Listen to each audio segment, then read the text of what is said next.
ఇప్పుడు next question చూద్దాం. Coefficient of x power of 2012 in the expansion. So మనం ఇంతకుముందు ఇట్లాంటి క్వశ్చన్ చూసాము. ఇంతకుముందు ఇక్కడ 1 plus X plus X square. So అక్కడ ట్రైనోమియల్ 3 టర్మ్స్ ఉన్నాయి. సింగిల్ టర్మ్ అవ్వాలంటే సో మనం ఏం చేస్తాం, 1 మైనస్ ఎక్స్ పెట్టి మల్టిప్లికేషన్ చేసామనుకోండి, అప్పుడు 1 plus X plus X square ఏం చేస్తాం, 1 మైనస్ ఎక్స్ పెట్టి మల్టిప్లికేషన్ చేస్తే 1 మైనస్ ఎక్స్ క్యూబ్ అవుతుంది. ఒకవేళ మనకి 1 minus x into 1 plus X plus X square plus X cube ఉందనుకోండి, ఇంటూ 1 మైనస్ ఎక్స్ పెట్టి మల్టిప్లికేషన్ చేస్తే 1 మైనస్ ఎక్స్ పవర్ 4 అవుతుంది. సో మనకి సింప్లిఫై అవుతుంది కాబట్టి 1 మైనస్ ఎక్స్ పెట్టి మల్టిప్లికేషన్ చేస్తాం. ఇంతకుముందు మనం ప్రీవియస్ ప్రాబ్లంలో ఆ 1 మైనస్ ఎక్స్ పెట్టి ఇక్కడ ఏం చేసాం, సెకండ్ మెథడ్ ఇంతకుముందు మీ వీడియోలో. సో ఈ క్వశ్చన్లో మనం ఏం చేసాం, ఈ మెథడ్ కాకుండా ఇంకో మెథడ్ 1 మైనస్ ఎక్స్ పెట్టి both numerator and denominator multiplication చేసాం. ఎందుకంటే ఇక్కడ 1 మైనస్ ఎక్స్ పెట్టి మల్టిప్లికేషన్ చేయడం వల్ల సింప్లిఫై అయిపోతుంది కాబట్టి, సో ఓన్లీ న్యూమరేటర్నే మల్టిప్లికేషన్ చేయడం కాబట్టి, సో బ్యాలెన్స్ చేయడానికి డినామినేటర్ కూడా మల్టిప్లికేషన్ చేస్తాం. బోత్ న్యూమరేటర్ అండ్ డినామినేటర్ని మల్టిప్లికేషన్ చేస్తాం. మరి ఈ క్వశ్చన్కి వచ్చేసరికి మనకు అలా అవసరం లేదు. Both numerator and denominator multiplicate చేయాల్సిన అవసరం లేదు. 1 మైనస్ ఎక్స్ అనేది ఇక్కడే ఉంది, ఇక్కడే అడ్జస్ట్ చేసుకోవచ్చు. ఇంతకుముందు అక్కడ 1 మైనస్ ఎక్స్ ఇంటూ లేదు కాబట్టి, సో ఆ 1 మైనస్ ఎక్స్ మనం బయట నుంచి తెచ్చుకొని both numerator and denominator multiplication చేసాం. ఇక్కడ numerator and denominator 1 minus X పెట్టి మల్టిప్లికేషన్ చేయాల్సిన అవసరం లేదు. ఎందుకంటే ఇక్కడే మనకి అవైలబిలిటీ ఉంది. 1 మైనస్ ఎక్స్ ఇక్కడిక్కడే అడ్జస్ట్ చేసేసుకుంటే సరిపోతుంది. కాబట్టి ఇక్కడ పవర్ 2007 ఉంది, కాబట్టి ఇక్కడ పవర్ ఏముంది 2008 ఉంది. కాబట్టి ఒక 1 మైనస్ ఎక్స్ని పక్కన పెట్టేస్తారు. ఇంకా బ్యాలెన్స్ ఎంత ఉంటుంది, 1 మైనస్ ఎక్స్ పవర్ 2007. ఇప్పుడు ఈ రెండింటికి సేమ్ పవర్స్ ఉన్నాయి, రెండింటిని మల్టిప్లికేషన్ చేసేయచ్చు. సో సేమ్ పవర్స్ కాబట్టి 1 మైనస్ ఎక్స్ ఇంటూ, సో ఈ formula 1 minus x into this one ఏమొస్తుంది, 1 minus X cube. 1 minus X cube ఈ రెండింటికి ఏంటి సేమ్ పవర్ ఏంటది 2007. సో అలా సింప్లిఫై అవుతుంది. ఇంతకుముందు మనకి అవైలబిలిటీ లేదు కాబట్టి both numerator and denominator multiplication చేయాల్సి వచ్చింది. ఇక్కడ అవసరం లేదు, ఇక్కడ క్వశ్చన్లోనే ఉంది, ఇక్కడే మనం అడ్జస్ట్ చేసుకుంటే సరిపోతుంది. కాబట్టి ఇది చాలా ఈజీ అవుతుంది దానికంటే. ఇప్పుడు మనకి మల్టిప్లికేషన్ చేద్దాం ఇక్కడ. సో ఇలా వచ్చింది. ఇప్పుడు ఏంటి 1 ఇంటూ, ఇక్కడ పవర్ ఏం లేదు కాబట్టి, ఒకవేళ ఇక్కడ హోల్ స్క్వేర్ ఉందనుకోండి, ఒక్కోసారి హోల్ స్క్వేర్ ఉండొచ్చు. అంటే ఇక్కడ 2009 ఉందనుకోండి, మీకు 2007 కావాలి కదా ఇక్కడ. కాబట్టి అప్పుడు ఇక్కడ ఒకవేళ 2009 ఉంటే అప్పుడు ఇక్కడ ఏం రాస్తారు, స్క్వేర్ రాస్తారు. అప్పుడు 1 మైనస్ ఎక్స్ హోల్ స్క్వేర్ దాన్ని ఎక్స్పాన్షన్ చేస్తారు. 1 minus X square whole square చేస్తే అప్పుడు ఏంటి 1 minus 2x plus X square అని రాస్తారు. సో ఇక్కడ అది మనకి లేదు కాబట్టి సో అవసరం లేదు. ఇప్పుడు ఏం చేస్తాం, 1 పెట్టి మల్టిప్లికేషన్ చేస్తాం. 1 ఇంటూ దిస్ వన్, నెక్స్ట్ అయిపోయింది ఇది. Next minus x into this one. ఇప్పుడు మనకి ఏం కావాలో చూద్దాం. ఇందులో మీకు ఎక్స్ పవర్ 2012 రావాలి. సరే చూద్దాం. ఇక్కడ ఏంటి మీకు 1 మైనస్ ఎక్స్ హోల్ క్యూబ్ అంటే దీనికి టర్మ్స్ అంటే ఫస్ట్ ఏంటి 2007, ఫస్ట్ ఏమొస్తుంది మీకు 2007 C0 అంతే కదా బైనామియల్ ఎక్స్పాన్షన్ ప్రకారం. So next minus 2007 C1 second term power ఏంటి ఎక్స్ క్యూబ్. పవర్ ఎంత ఈ రెండింటికి సఫిక్స్ ఏది ఉంది అది. తర్వాత ఏమొస్తుంది మీకు plus 2007 C2, so X cube whole square ఇలా వస్తుంది. అంటే మీరు అబ్జర్వ్ చేస్తే ఏంటి అంటే, సో ఇక్కడ వచ్చే టర్మ్స్ కదా X cube, next X cube whole square X power 9, తర్వాత ఏంటి ఎక్స్ క్యూబ్ హోల్ క్యూబ్. అంటే మీకు వచ్చే ఓన్లీ 3 మల్టిపుల్సే వస్తాయి. మరి ఇది మనకు అడిగింది 2012 3 మల్టిపుల్ అవునా కాదా చూసుకోండి. 2012 3 మల్టిపుల్ అవునా కాదా అంటే 2012 3 మల్టిపుల్ ఎప్పుడు అవుతుంది, సమ్ ఆఫ్ డిజిట్స్. సో ఒక నెంబర్ 3 మల్టిపుల్ అవునా కాదా అని చెప్పాలంటే సమ్ ఆఫ్ డిజిట్స్ 3 మల్టిపుల్ అయితే చాలు. అంటే 2 + 0 + 1 + 2 ఎంత వస్తుంది మీకు 5 వస్తుంది. 5 అనేది 3 మల్టిపుల్ అవ్వదు కాబట్టి ఇది 2012 అనేది 3 మల్టిపుల్ కాదు. కాబట్టి ఇందులో మీకు ఈ టర్మ్ వచ్చే ఛాన్సే లేదు, ఈ ఎక్స్పాన్షన్లో ఆ టర్మ్ వచ్చే ఛాన్సే లేదు. ఎందుకంటే ఈ ఎక్స్పాన్షన్ చేస్తే మీకు ఓన్లీ పవర్స్ ఏమొస్తాయి X cube whole square, next X cube whole cube, next X cube whole power 4. Only ఇక్కడ 3 మల్టిపుల్సే వస్తాయి. కానీ ఇది 2012 అనేది 3 మల్టిపుల్ అవ్వదు కాబట్టి ఈ టర్మ్ అనేది ఎక్స్ పవర్ 2012 అనేది ఈ ఎక్స్పాన్షన్లో రాదు. నెక్స్ట్ ఇప్పుడు ఇది చూద్దాం. సెకండ్ ఎక్స్పాన్షన్, ఫస్ట్ ఎక్స్పాన్షన్లో రాదు.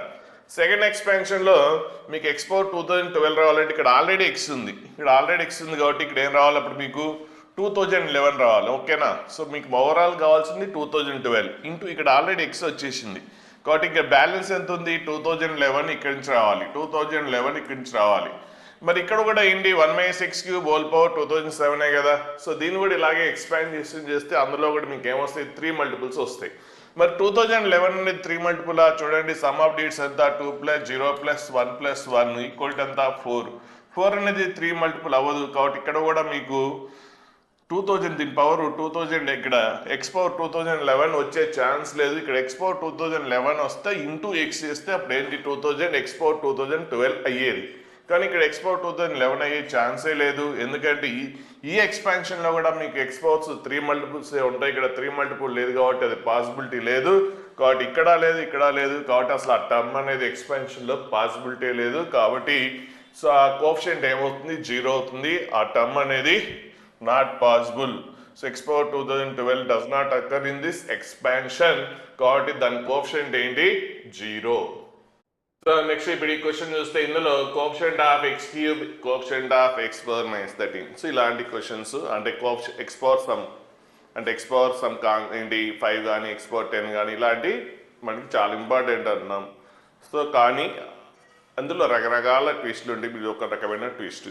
సో ఇది కూడా మీరు ఇక్కడ ట్విస్ట్ అనేది క్లియర్ మీరు ఐడెంటిఫై చేయండి. ఇలాంటివి వచ్చినప్పుడు ఎలా చేయాలనేది కూడా మీరు బాగా గుర్తుపెట్టుకోండి. సో ఇంకోసారి అంటే కొన్ని షార్ట్ రివిజన్ కోసం అంటే ఇప్పుడు చెప్పే క్వశ్చన్లు అన్నీ కూడా మీరు రివైజ్ చేయాల్సి మళ్ళీ ఒక్కోసారి రివైజ్ చేయాల్సిన అవసరం ఉండకపోవచ్చు. ఎక్కడెక్కడైతే మనం ఇబ్బంది పడతామని డౌట్ ఉందో సో వాటిని నోట్ చేసుకుంటే ఆ టైమింగ్ నోట్ చేసుకుంటే నెక్స్ట్ రివిజన్లో అన్నీ చూడక్కర్లేదు. డైరెక్ట్గా ఆ పాయింట్ ఆ టైంకి వెళ్ళి చూసుకోవచ్చు. కాబట్టి మీకు టైం అనేది తక్కువ టైంలో ఎక్కువ రివైజ్ చేయొచ్చు. కాబట్టి రివిజన్ ప్లాన్ అనేది కూడా ఇప్పుడే మీరు ప్లాన్ చేసుకోండి.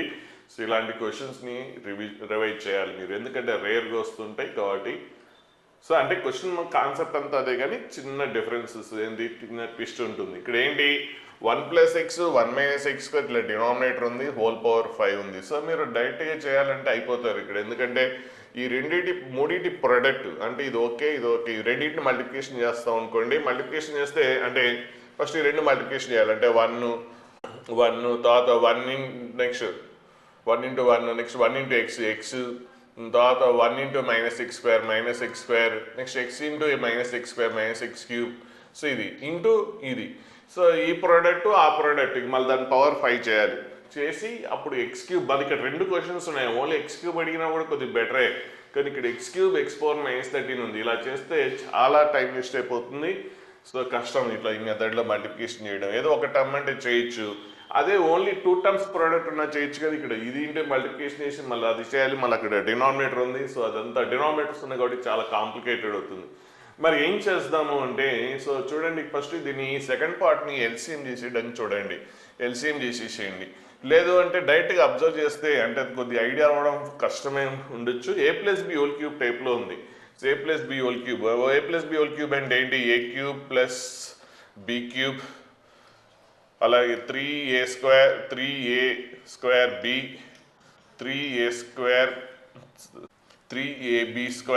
+ b³ ఇలా వస్తుంది. సో ఇది కూడా అలాగే ఉంది చూడండి.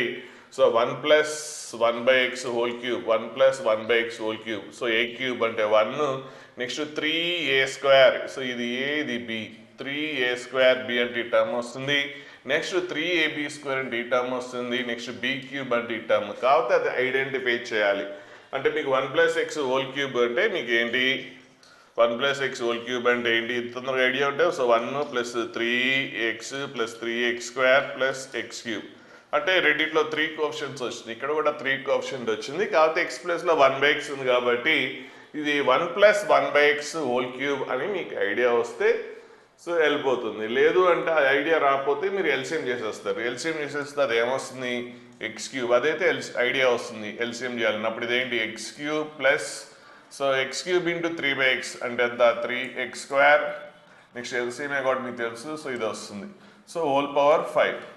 అప్పుడు ఇదేంటి న్యూమేటర్ చూడండి, ఇప్పుడు ఐడియా వస్తుంది న్యూమేటర్ ఇది. సో అది కొందరు ఐడియా రావడం కష్టం కానీ ఇది వస్తుంది. a+b³ కోఎఫిషియంట్స్ చూస్తే మీకు అర్థమవుతుంది. a+b³ కోఎఫిషియంట్స్ ఏంటి 1 3 3 1 కాబట్టి ఇది x+1³ అని మీకు ఐడియా వస్తుంది. బై x³ హోల్ సో ఇక్కడ పవర్ ఎంత 5 ఇక్కడ క్యూబ్ మళ్ళీ whole power 5 by X cube whole power 5 అంటే ఎక్స్ పవర్ 15 సో అది ఐడియా వచ్చింది అనుకోండి. సో ఎక్స్ ప్లస్ 1 రాసిన 1 ప్లస్ ఎక్స్ రాసిన ఓకే. అంటే ఇక్కడ 1 ప్లస్ మళ్ళీ ఇక్కడ చూడండి 1 మైనస్ ఎక్స్ స్క్వేర్ ఉంది. 1 మైనస్ ఎక్స్ స్క్వేర్ని 1 minus x into 1 plus x రాయొచ్చు. సో ఆ 1 ప్లస్ ఎక్స్ ఈ 1 ప్లస్ ఎక్స్ కలిసి ఏమొస్తుంది 1 ప్లస్ ఎక్స్ హోల్ స్క్వేర్ అవుతుంది. ఇంకా రిమైనింగ్ 1 మైనస్ ఎక్స్ అలాగే రాసేస్తాం.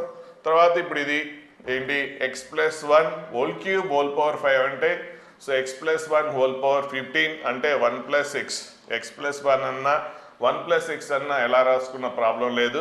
ఇక్కడ 1 ప్లస్ ఎక్స్ ఉంది కాబట్టి దీని కూడా 1 plus X whole power 15 by X power 15. So ఇక్కడ నుంచి ప్రాబ్లం ఉండదు, ఆ స్టార్టింగ్ స్టెప్. ఇంక ఇక్కడ నుంచి కామనే అయినా కూడా ఇందులో కూడా కొద్దిగా క్వశ్చన్ లెంతీ ఉంది, 2 పార్ట్స్ ఉన్నాయి.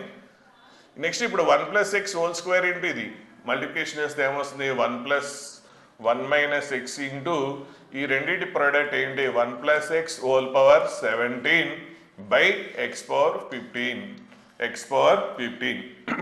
ఇప్పుడు ఇక్కడ పవర్ ఏం లేదు ఇక్కడ కాబట్టి ఒకవేళ చిన్న చిన్న పవర్స్ కూడా ఉండొచ్చు, అంటే హోల్ స్క్వేర్ అలా ఉండొచ్చు. చిన్న చిన్న పవర్స్ ఉంటే దాన్ని సింప్లిఫై చేసేస్తారు, పవర్ లేకపోతే డైరెక్ట్గా మల్టిప్లికేషన్ చేస్తారు. ఒకవేళ చిన్న పవర్ ఉంటే సింప్లిఫై చేసి మల్టిప్లికేషన్ చేస్తాం. అంటే ఏంటి ఎలా మల్టిప్లికేషన్ చేస్తాం, ఇక్కడ ఫస్ట్ కాన్స్టెంట్ టర్మ్ ఏంటి ఇది, so 1 into 1 plus X whole power 17 అయిపోయింది. Next minus x into this 1, so minus x into 1 plus X whole power 17 by X power 15. So ఇక్కడ వరకు వచ్చాం. ఇప్పుడు మనకు కావాల్సింది ఏంటి, ఫస్ట్ ఇందులో 2 క్వశ్చన్స్ ఉన్నాయి. సో ఇక్కడ అదొకటి టైం అసలే క్వశ్చన్ లెంతీగా ఉందంటే మళ్ళీ అందులో 2 క్వశ్చన్స్ ఇచ్చాడు. సో బ్యాడ్ లక్ ఎవరు స్లాట్లో వస్తుంది, ఎందుకంటే క్వశ్చన్ చేయొచ్చు కొద్ది డిఫికల్ట్ ప్లస్ టైం ఎక్కువ తీసుకుంటుంది, 2 క్వశ్చన్స్ చేయాలి కాబట్టి.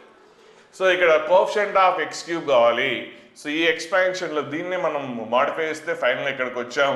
సో ఇందులో మీకు ఎక్స్ క్యూబ్ కోఎఫిషియంట్ కావాలి. సో ఎక్స్ క్యూబ్ కోఎఫిషియంట్ కావాలంటే ఇక్కడ ఆల్రెడీ డినామినేటర్ ఉంది కాబట్టి మీకు ఎక్స్ క్యూబ్ కోఎఫిషియంట్ కావాలంటే న్యూమరేటర్ ఏం కావాలి, ఎక్స్ పవర్ 18 కోఎఫిషియంట్ తీసుకోవాలి, అంతేనా. Numerator X power 18 by X power 15. So numerator X power 18 తీసుకుంటేనే మీకు అంటే ఇందులో మీకు కావాల్సింది ఎక్స్ క్యూబ్ కోఎఫిషియంట్ కావాలి. కాబట్టి ఆల్రెడీ ఇక్కడ డినామినేటర్ ఎక్స్ పవర్ 15 ఉంది కాబట్టి న్యూమరేటర్లో ఎక్స్ పవర్ 18 తీసుకుంటే అప్పుడు X power 18 by X power 15 ఏమవుతుంది ఫైనల్గా ఎక్స్ క్యూబ్ కోఎఫిషియంట్ వస్తుంది. లేదు అట్లా కష్టం అనుకుంటే మీకు కావాల్సింది ఏంటి, ఇందులో ఎక్స్ క్యూబ్ కోఎఫిషియంట్ ఈ డినామినేటర్ ఇటు వచ్చేస్తే ఇంటూ అవుతుంది. అంటే అప్పుడు న్యూమరేటర్ నుంచి మీరు ఏం తీసుకోవాలి, ఎక్స్ పవర్ 18 కోఎఫిషియంట్ తీసుకోవాలని మీకు ఐడియా రావాలి. సో న్యూమరేటర్ నుంచి మీరు ఏం తీసుకుంటారు, ఎక్స్ పవర్ 18. కాబట్టి ఓన్లీ న్యూమరేటర్ నుంచి ఎక్స్ పవర్ 18 మీకు ఎట్లా ఐడియా వస్తే అలా చేయండి. సో ఎక్స్ పవర్ 18 న్యూమరేటర్ నుంచి ఎక్స్ పవర్ 18 ఎందుకంటే ఆల్రెడీ డినామినేటర్ ఎక్స్ పవర్ 15 ఉంది.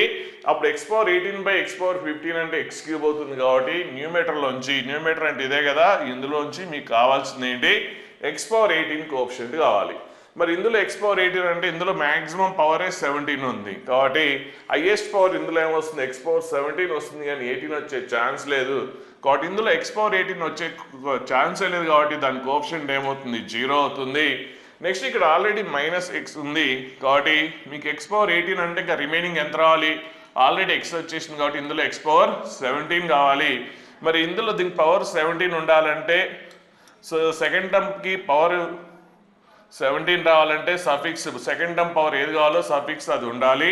కాబట్టి అదేంటి, సో ఇందులో ఎక్స్ కోఎఫిషియంట్ -1, ఇందులో ఎక్స్ పవర్ 17 కోఎఫిషియంట్ ఎంత 17 అంతే కదా. సఫిక్స్ ఏది ఉంటే అదే కదా మీకు ఎక్స్ పవర్ వచ్చేది. కాబట్టి ఎక్స్ పవర్ 17 కోఎఫిషియంట్ ఇక్కడ మీకు ఎంత పవర్ ఉందో అది సఫిక్స్లో వస్తుంది. కాబట్టి ఇందులో ఎక్స్ కోఎఫిషియంట్ -1, ఇందులో ఎక్స్ పవర్ 17 కోఎఫిషియంట్ ఇది 17 అంటే ఎంత 1 అని తెలుసు. సో రెండు సేమ్ ఉంటే అది ఎప్పుడు కూడా NCN 1 అవుతుంది. సో కాబట్టి ఇది 1 ఇంటూ -1 సో ఇందులోనేమో ఎక్స్ పవర్ 18 కోఎఫిషియంట్ 0, ఇందులో ఎంత -1 కాబట్టి ఆన్సర్ ఏంటి -1 వస్తుంది. సో ఇప్పుడు ఎక్స్ క్యూబ్ కోఎఫిషియంట్ అయిపోయింది. నెక్స్ట్ కావాల్సింది ఏంటి, ఎక్స్ పవర్ -13 కోఎఫిషియంట్ కావాలి. సో ఎక్స్ పవర్ -13 అంటే సో డినామినేటర్లో 15 ఉంది. సో -13 రావాలంటే న్యూమరేటర్లో ఉండాలి ఎక్స్ స్క్వేర్ కదా ఉండాల్సింది. సో ఎక్స్ స్క్వేర్ ఉండాలి. పోనీ అట్లా కష్టం అనుకుంటే మీకు ఏంటి కావాల్సింది, ఎక్స్ పవర్ -13 కావాలి. డినామినేటర్ ఇటు వచ్చింది అనుకోండి ఏమొస్తుంది మీకు ఇందులో ఎక్స్ పవర్ మైనస్ 13 కోఎఫిషియంట్ కావాలి. డినామినేటర్ ఇటు వస్తే ఏమొస్తుంది మల్టిప్లై అవుతుంది. కాబట్టి X power 15 into X power minus 13 X power minus 13 into X power 15 అంటే ఏమొస్తుంది ఎక్స్ స్క్వేర్ వస్తుంది. కాబట్టి ఇందులోంచి మీకు ఏం రావాలి ఎక్స్ స్క్వేర్ కోఎఫిషియంట్ కావాలి. ఇందులోంచి ఏం కావాలి ఎక్స్ స్క్వేర్ కోఎఫిషియంట్ కావాలి. కాబట్టి న్యూమరేటర్ నుంచి ఎక్స్ స్క్వేర్ కోఎఫిషియంట్ వస్తే డినామినేటర్ ఎక్స్ పవర్ 15 ఉంది కాబట్టి X square by X power 15 అంటే ఏమొస్తుంది ఎక్స్ పవర్ మైనస్ 13 వస్తుంది. కాబట్టి ఎక్స్ పవర్ మైనస్ 13 కావాలంటే ఇందులోంచి ఎక్స్ స్క్వేర్ కోఎఫిషియంట్ కావాలి. అంటే న్యూమరేటర్ ఇదే కదా, సో ఇందులోంచి ఎక్స్ స్క్వేర్ కోఎఫిషియంట్ కావాలి. మరి ఇందులో ఇప్పుడు ఎక్స్ స్క్వేర్ కోఎఫిషియంట్ కనుక్కుందాం. సో ఇప్పుడు ఇదేంటి 1 ప్లస్ ఎక్స్ హోల్ పవర్ 17. ఇందులో ఎక్స్ స్క్వేర్ కోఎఫిషియంట్ కావాలి అంటే సెకండ్ టర్మ్ ఏంటి ఎక్స్, సెకండ్ టర్మ్కి పవర్ ఏం రావాలి 2 రావాలంటే సో సెకండ్ టర్మ్కి పవర్ ఏదైతే ఉందో అదే సఫిక్స్లో వస్తుంది. కాబట్టి 17c2 అంతేనా. సో ఇందులో X square coefficient 17c2 X square. అలాగే నెక్స్ట్ ఇందులో X power 17 X square coefficient కావాలి. ఆల్రెడీ ఇక్కడ ఎక్స్ వచ్చేసింది కాబట్టి ఇక్కడ ఇంక మీకు ఏం కావాలి ఎక్స్ వస్తే సరిపోతుంది. కాబట్టి ఇక్కడ ఎక్స్ కోఎఫిషియంట్ 1 ఇంటూ ఇందులో ఎక్స్ కోఎఫిషియంట్ కావాలి. సో ఎక్స్ కోఎఫిషియంట్ అంటే సో ఎక్స్కి ఎక్స్ పవర్ ఎంత 1 కాబట్టి సఫిక్స్ కూడా ఏముండాలి 1 ఉండాలి. సో సఫిక్స్ 1 ఉంటేనే ఇక్కడ మీకు ఎక్స్ పవర్ 1 వచ్చేది. సో ఆ ఎక్స్ ఈ ఎక్స్ కలిసి ఏమవుతుంది ఎక్స్ స్క్వేర్ అవుతుంది. కాబట్టి సో ఇక్కడ ఇంటూ ఎక్స్ కదా, సో కోఎఫిషియంట్ అంటే ఏమొస్తుంది అప్పుడు ఇందులో ఎక్స్ స్క్వేర్ కోఎఫిషియంట్ 17c2 ఇందులో ఎక్స్ కోఎఫిషియంట్ -1 ఇక్కడ ఎంత 17c1. సో 1 ఇంటూ 17c1 వస్తుంది. సో దీని వాల్యూ సింప్లిఫై చేసేయండి. సో మీకు 119 మైనస్ 1 ఎందుకు రాశాం ఇక్కడ అంటే ఇక్కడ అడుగుతుంది sum of the coefficients. Question మర్చిపోబాకండి, క్వశ్చన్ స్టార్టింగ్ చూసుకోండి. సో ఇది 119 కూడా పెట్టేసారు టక్మన్ వచ్చేసిందండి. అంటే క్వశ్చన్ లెంతీ ఉంది కాబట్టి ఫ్లోలో చేసే జర్నీలో ఎక్కువ టైం తీసుకున్నప్పుడు అది ఏమడిగాడు మర్చిపోతాం. సో ఈ 119 వచ్చేసింది కానీ టక్మన్ పెట్టేస్తారు. అలాంటి మిస్టేక్స్ చాలామంది చేయడం నేను చూశాను. సో జాగ్రత్త క్వశ్చన్ అడిగింది ఏంటి some of the coefficients. So some of the మర్చిపోతారు లెంతీ కాబట్టి ఇంత పెద్ద క్వశ్చన్ చేసినప్పుడు మర్చిపోతారు. ఇక్కడ ఆల్రెడీ కోఎఫిషియంట్ -1 ఇక్కడ ఎంత 119 రెండింటిని యాడ్ చేస్తే ఎంత వస్తుంది 118 వస్తుంది. సో మీరు లెంతీలో క్వశ్చన్ మర్చిపోయి 119 వచ్చేసి టక్మన్ పెట్టేసారు అనుకోండి. ఒకవేళ మల్టిపుల్ చాయిస్లో అయితే 119 కూడా ఉన్నప్పుడు టక్మన్ స్టార్టింగ్ కనిపించగానే పెట్టేస్తుంటారు. జాగ్రత్త క్వశ్చన్ ఏమి ఇచ్చాడు అబ్జర్వ్ చేయడం అనేది ఇంపార్టెంట్. వచ్చిన క్వశ్చన్ ఎప్పుడు కూడా నెగిటివ్ పోకుండా చూసుకోవడం అనేది ఇంపార్టెంట్. రాని క్వశ్చన్ రాకపోయినా పర్లేదు కానీ వచ్చిన క్వశ్చన్లో +4 రావాల్సిన దగ్గర -1 రావడం అనేది అసలు మనం యాక్సెప్ట్ చేయకూడదు. కాబట్టి జాగ్రత్తగా ఉండండి. సో నెక్స్ట్ ఈ క్వశ్చన్ చూడండి term of independent of X. So independent of X అంటే ఎక్స్ పవర్ 0 కోఎఫిషియంట్తో కాన్స్టెంట్ టర్మ్ కనుక్కోవాలి ఈ ఎక్స్పాన్షన్లో. సో ఇక్కడ ఎక్కడ పవర్ లేదు, ఓకే. నెక్స్ట్ ఇక్కడ పవర్ ఇది పవర్ అది x6 పవర్ ఎంత 6. సో అప్పుడు ఏం చేస్తాం అంటే ఇందులో కాన్స్టెంట్ టర్మ్ కావాలంటే సో ఇక్కడ ఇది చేసేది కానీ ఇదంతా కొద్ది కష్టం, మళ్ళీ ఎగ్జామ్లో చాలా టైం వేస్ట్ అవుతుంది. సో తొందరగా ఇట్లాగే ఐడియా రావాలని రూల్ ఏం లేదు. సో ఈ మెథడ్ వద్దులేండి. సో ఇంకా మీరు చూసుకోండి ఈ మెథడ్ బ్రీఫ్గా ఎక్స్ప్లెయిన్ చేసేస్తాను. ఇక్కడ ఎల్సిఎం చేసేసాడు. తర్వాత ఇక్కడ ఎక్స్ స్క్వేర్ హోల్ పవర్ 6 అంటే X power 12. So X power 12 పెట్టి డివైడ్ చేస్తే ఇక్కడ ఎక్స్ పవర్ -12 ఇక్కడ అంటే ఎక్స్ పవర్ 12ని దీన్ని పెట్టి ఇక్కడ తీసుకొచ్చాడు. సో బై ఎక్స్ పవర్ 12 చేస్తే ఇది వస్తుంది. సో అప్పుడు ఇక్కడ ఏమైందంటే అప్పుడు కాన్స్టెంట్ టర్మ్ అయింది కాబట్టి ఇలా చేయడం ఈజీ అయింది. అంటే ఇక్కడ కాన్స్టెంట్ అయింది కాబట్టి ఈ మెథడ్ ఈజీ అయింది. కానీ అదే ఇక్కడ ఎక్స్ఎల్ మిగిలిన అనుకోండి ఈ మెథడ్ కష్టం అవుతుంది. ఈ మెథడ్ అంటే ఇక్కడ లక్గా ఏంటంటే ఎక్స్ఎల్ ఏం లేకుండా 3 - 2x పవర్ 4 అలా ఉంది కాబట్టి సో ఈ మెథడ్ కొద్దిగా బెటర్ అయింది. కానీ అది ఆల్వేస్ బెటర్ అయ్యే ఛాన్స్ లేదు కాబట్టి మనం ఇది వద్దులేండి ఈ మెథడ్. సో ఇంకో మెథడ్ చూద్దాం. సో ఏంటంటే మనకి సో ఎటువంటి క్వశ్చన్ అయినా కూడా హ్యాపీగా చేసేయచ్చు. సో ఫస్ట్ అయితే మల్టిప్లికేషన్ చేసేస్తాం అంటే 1 ఇదేంటి ఇక్కడ ఎక్కడైతే ఏదైతే పవర్ లేదో దాన్ని బట్టి మల్టిప్లికేషన్ చేసేయండి. అంటే 1/60 into 2x² - 3/x² whole power 6 అది అయిపోయింది. నెక్స్ట్ మైనస్ ఇక్కడ 2 టర్మ్స్ ఉన్నాయి కాబట్టి 2 టర్మ్స్ పెట్టి అంటే 1 దీన్ని బట్టి మల్టిప్లికేషన్ చేసాం, అలాగే దీన్ని బట్టి మల్టిప్లికేషన్ చేసాం. ఒక్కోసారి ఇక్కడ 3 టర్మ్స్ ఉంటాయి. ఇంతకుముందు ఒక క్వశ్చన్ కూడా వచ్చినట్టుంది ప్రీవియస్ క్వశ్చన్లో ఆల్రెడీ మనం డిస్కస్ చేసాం 1 + ax + bx² అట్లా. సో 3 టర్మ్స్ పెట్టి మల్టిప్లికేషన్ చేస్తారు. ఇక్కడ 2 టర్మ్స్ ఉన్నాయి కాబట్టి సో సెకండ్ టర్మ్ పెట్టి కూడా మల్టిప్లికేషన్ చేసేస్తే -x⁴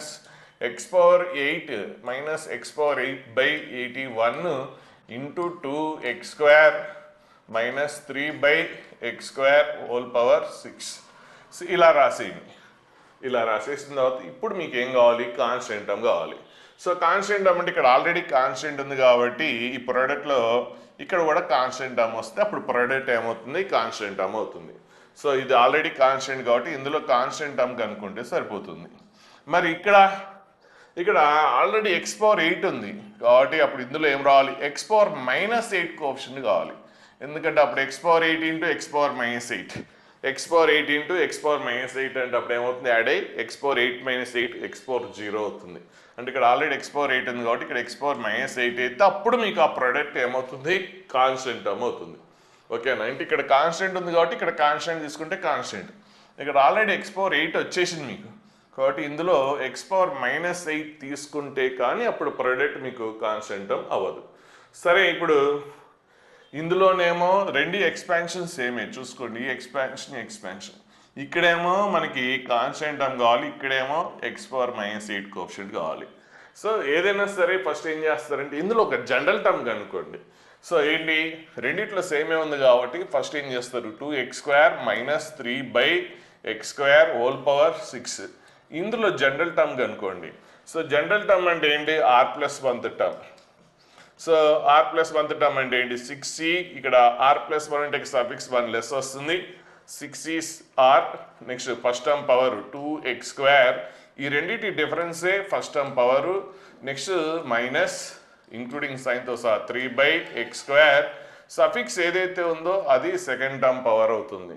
ఇప్పుడు దీన్ని సింప్లిఫై చేసేస్తే 6cr, సో ఇక్కడ ఏంటి 2 పవర్ కాన్స్టెంట్స్ని వేరియబుల్స్ని సపరేట్ చేసేయండి, 2 పవర్ 6 - r, నెక్స్ట్ ఇక్కడ -3 పవర్ r, నెక్స్ట్ ఇక్కడ x²⁴ 6 - r అంటే x²⁴ 6 - r అంటే మల్టిప్లికేషన్ చేస్తాం కదా, అప్పుడు x⁴ 2 × 6 12 - 2 × r 2r కాబట్టి x⁴ ఏమొస్తుంది, x⁴ 12 - 2r, x⁴ 12 - 2r. Next ఇక్కడ x² ఉంది, డినామినేటర్లో ఉంది, డినామినేటర్లో అంటే న్యూమరేటర్లోకి వెళ్తే ఏమొస్తుంది, x⁻−2 అవుతుంది, x⁻−2⁴r కాబట్టి x⁻−2⁴r అంటే ఏంటి, x⁻−2r కదా, -2r. సో ఇప్పుడు దీన్ని ఇంకా బ్రీఫ్గా రాసేస్తే 6cr 2 power 6 - r into -3 power r, so x⁻12 -2r -4r. So ఇది మనకి జనరల్ టర్మ్ వచ్చింది. ఇప్పుడు మనకి ఏం కావాలో చూసుకుందాం. ఇప్పుడు కాన్స్టెంట్ టర్మ్ కావాలి ఇందులో. సో ఇది జనరల్ టర్మ్ ఇది పక్కన పెట్టేసుకుంటే ఇప్పుడు మనము ఏ కావాలంటే అది కనుక్కోవడం పెద్ద కష్టమేం కాదు. సో 1/60. సో ఇక్కడ కాన్స్టెంట్ టర్మ్ కావాలంటే r వాల్యూ ఏం కావాలి అంటే 12 - 4r. కాన్స్టెంట్ అవ్వాలంటే పవర్ ఏం కావాలి, 0 అవ్వాలి కదా, 12 - 4r ఏం కావాలి, 0 అవ్వాలి. అప్పుడు 4r = 12 అయితే r = ఎంత, 3. సో r = 3 తీసుకుంటే ఇందులో కాన్స్టెంట్ టర్మ్ వస్తుంది. సో కాన్స్టెంట్ టర్మ్ అంటే ఇప్పుడు ఇదే ఆల్రెడీ వచ్చేసింది జనరల్ టర్మ్, ఇక్కడ r ప్లేస్లో ఏం రాస్తారు, ఇది కోఎఫిషియంట్. సో ఇక్కడ మీకు ఏం కావాలి కాన్స్టెంట్ టర్మ్ అంటే ఇదే కదా. సో ఇక్కడ r ప్లేస్లో మీరు ఏం రాస్తారు, 3 రాసేయండి. r ప్లేస్లో 3 రాస్తే చూడండి, 12 - 4 × 3 12, 12 - 12 0 అయిపోతుంది, కాన్స్టెంట్ టర్మ్ వస్తుంది. సో ఇప్పుడు కాన్స్టెంట్ టర్మ్ అంటే ఇక్కడ జనరల్ టర్మ్ ఆల్రెడీ ఉంది కాబట్టి ఇక్కడ r ప్లేస్లో 3 రాసేస్తే సరిపోతుంది. r ప్లేస్లో 3 ఇంటూ 2 పవర్ 6 - 3, r అంటే ఎంత, 3 కదా, 6 - 3 6 - 3 ఎంత, 3, నెక్స్ట్ -3 పవర్ r అంటే ఎంత, 3. సో ఇందులో కాన్స్టెంట్ టర్మ్ అయిపోయింది అంతే. r వాల్యూ 0 తీసుకుంటే ఇది ఏమైంది, పవర్ 0 అయిపోయింది. సో కాన్స్టెంట్ టర్మ్ అయిపోయింది. నెక్స్ట్ మైనస్, ఇప్పుడు ఇందులో కాన్స్టెంట్ టర్మ్ కావాలి. ఫస్ట్ ఇందులో x⁴ కోఎఫిషియంట్ ఎంత, x⁴ కోఎఫిషియంట్ 1/81 ఇంటూ ఇక్కడ ఆల్రెడీ x⁴ వచ్చింది కాబట్టి ఇందులో మీకు ఏం రావాలి, x⁻−8 రావాలి. x⁻−8 కోఎఫిషియంట్ తీసుకుంటేనే అప్పుడు x⁴ ఇంటూ x⁻−8 ఏమవుతుంది, x⁴ 0 అయిపోయి కాన్స్టెంట్ టర్మ్ వస్తుంది. అంటే ఇప్పుడు ఈ ఎక్స్పాన్షన్లో మీకు కావాల్సింది ఏంటి, -8 x⁻−8. ఆల్రెడీ సేమ్ అదే ఎక్స్పాన్షన్ కదా, ఇది సేమ్ ఎక్స్పాన్షనే కాబట్టి ఎక్స్పాన్షన్ డిఫరెంట్ కాదు కాబట్టి. సో ఇక్కడ మీరు ఏం చేస్తారు, మీకు ఏం కావాలి, x⁻−8 కావాలి. అంటే ఇప్పుడు 12 - 4r 12 మైనస్ 4r ఏం చేస్తారు, మీకు ఎంత రావాలి -8 కావాలి కాబట్టి -8కి ఈక్వేట్ చేయండి. కొద్దిగా లెంతీగా ఉన్నా కూడా పర్ఫెక్ట్గా వస్తుంది ఈ మెథడ్ అనేది. సో లక్ కూడా ఉంటుంది కొద్ది క్వశ్చన్ బట్టి. ఇక్కడ కాన్స్టెంట్ వచ్చింది కాబట్టి అది ఈజీ అయి ఉండొచ్చు కానీ సో జనరల్గా అయితే మీకు ఇదే బెస్ట్ మెథడ్. లెంతీ అయినా కూడా సేఫ్ సైడ్ ఉంటుంది. సో -8 ఇటు వచ్చేస్తుంది, 4r అటు వెళ్ళిపోతుంది. సో 4r = 20 అంటే r = 5. సో r వాల్యూ 5 తీసుకుంటే అప్పుడు అందులో x⁻−8 కోఎఫిషియంట్ వస్తుంది. మరి కోఎఫిషియంట్ అంటే దాని కోఎఫిషియంట్ కావాలంటే ఏం చేయాలి, ఇక్కడ ఆల్రెడీ జనరల్ టర్మ్ కనుక్కున్నాం కాబట్టి r ప్లస్లో 5 రాసేయండి. అప్పుడు ఎంత 6e5 2 power 6 - r. So 2 power 6 - 5 ఎంత 1. Next r value 5 -3/5. So -3/5. So ఇప్పుడు ఇది x⁻8 కోఎఫిషియంట్ -8 కోఎఫిషియంట్, ఇదేమో x⁻8 కోఎఫిషియంట్. సో మల్టిప్లై అయితే ఏమవుతుంది x⁻0 అంటే కాన్స్టెంట్ టర్మ్ వస్తుంది. సో ఇప్పుడు దీన్ని సింప్లిఫై చేసేయండి. సో ఆన్సర్ వస్తుంది. చూసుకోండి ఇదే 1/60 6e3.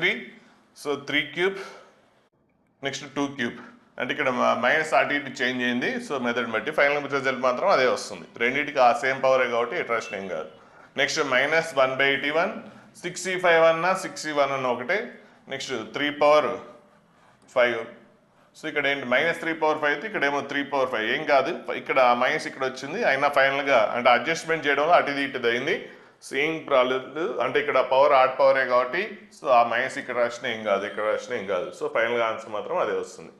సో సింప్లిఫై చేసేయండి. దీని ఆన్సర్ -72 వస్తుంది. దాని ఆన్సర్ -36. సో మైనస్ ప్లస్ అవుతుంది. సో ఫైనల్గా ఆన్సర్ ఏమొస్తుంది -36 వస్తుంది.